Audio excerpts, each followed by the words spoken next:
Will you commit to conceding if you do not win more votes than Governor Kemp? I have always acknowledged the outcome of elections, and what is deeply concerning to me is the conflation of access to the right to vote and the outcome of elections. I have never challenged the outcome of the election.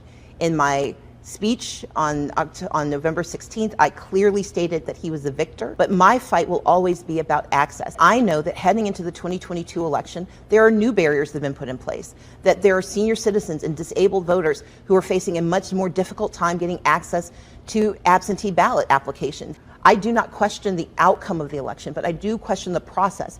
But on this question, I didn't hear an answer to the question, will you commit to conceding the election if Governor Kemp does have more votes? I again said, I answered your question at the very beginning. He won the election. What I said in my speech... That you also wouldn't concede? No.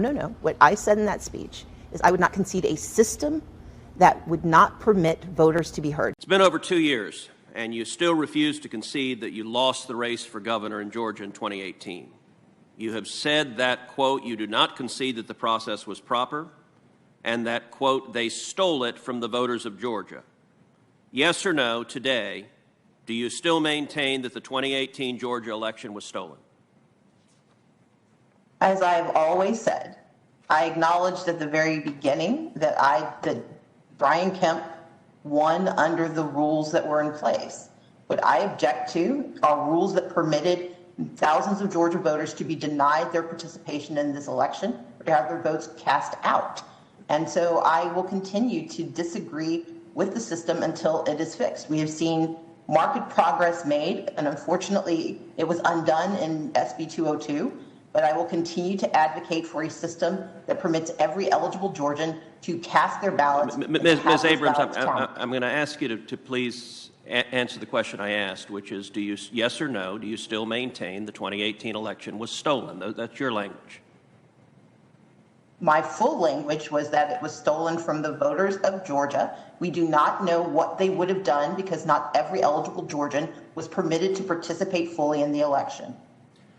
So you also told the New York Times that your loss, quote, was fully attributable to voter suppression.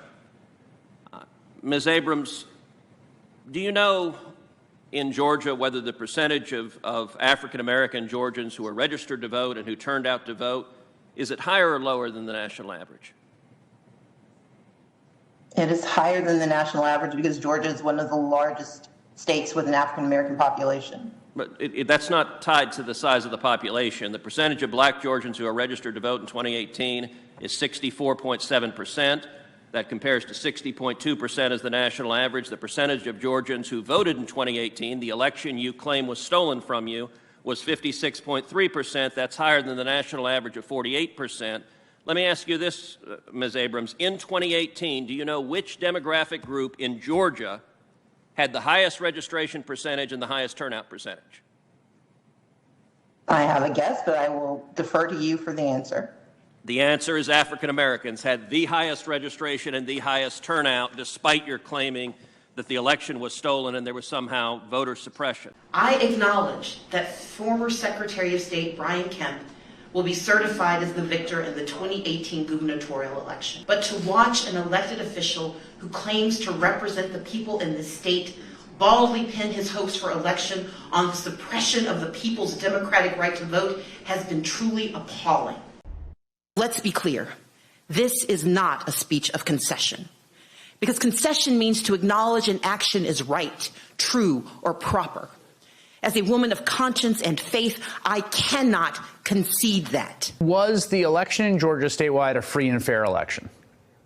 It was not a free and fair election.